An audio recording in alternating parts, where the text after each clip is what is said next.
Telugu states నుంచి చాలా మంది స్టూడెంట్స్ అదర్ స్టేట్స్ కి వెళ్దామని చెప్పి చూస్తుంటారు.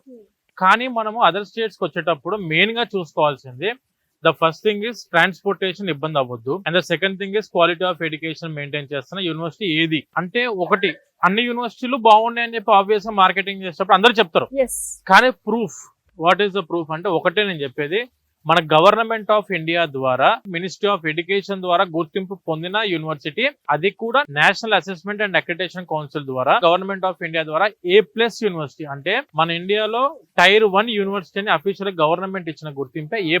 అంటే A+ అంటే మామూలుగా అన్ని యూనివర్సిటీస్ రాదు మేడం. వాళ్ళు NAAC పీర్ టీమ్ వాళ్ళు క్యాంపస్ విజిట్ చేసి ప్రతిదీ చెక్ చేస్తారు. Infra, labs, library, class rooms, placements, hostels, food, ప్రతిదీ ఇలా మెయింటైన్ చేస్తున్నారు. అన్ని A+ లో ఉంటేనే యూనివర్సిటీకి A+ వస్తుంది.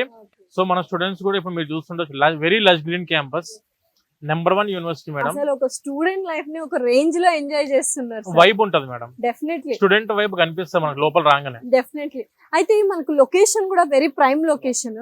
అసలు యూజువల్ గా యూనివర్సిటీస్ నార్త్ ఇండియాలో ఉంటే మనం ఒక చోట ఎయిర్పోర్ట్ లో కానీ రైల్వే స్టేషన్ లో దిగితే మళ్ళీ ఒక 2-3 hours జర్నీ ఉంటది, కానీ ఇది మాత్రం హార్ట్ ఆఫ్ ద సిటీలో ఉంది. ఒకసారి లొకేషన్ గురించి, దాని సేఫ్టీ గురించి చెప్పండి మేడం. యాక్చువల్గా Gujarat state it self it is a very safe state. Definitely. అందులో మెయిన్ గా ప్రైమ్ థింగ్ ఏంటంటే వీఆర్ ఇన్ గాంధీనగర్, అంటే the capital city of Gujarat. మనకు జస్ట్ ఎయిర్పోర్ట్ నుంచి ఒక 10 kilometers డిస్టెన్స్ లో, రైల్వే స్టేషన్ 20 kilometers డిస్టెన్స్. ఎందుకు చెప్తున్నా అంటే మన స్టేట్స్ నుంచి మనం మెయిన్ గా అదర్ స్టేట్ కి వెళ్ళినప్పుడు ఎవ్రీ డే ట్రాన్స్పోర్టేషన్ అవైలబిలిటీ ఈ స్టేట్ కు ఉండాలి.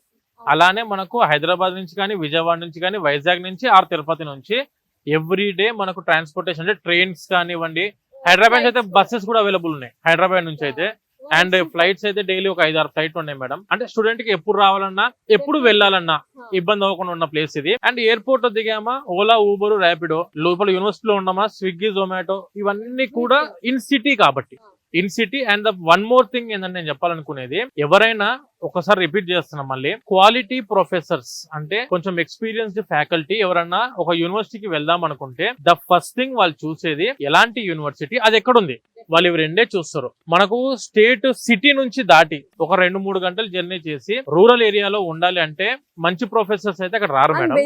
ఫెసిలిటీస్ కూడా ఏమి ఉండవు. ఖచ్చితంగా బేసిక్ నీడ్స్ అనేవి ఫుల్ఫిల్ చేయాలి ఆ ఏరియా.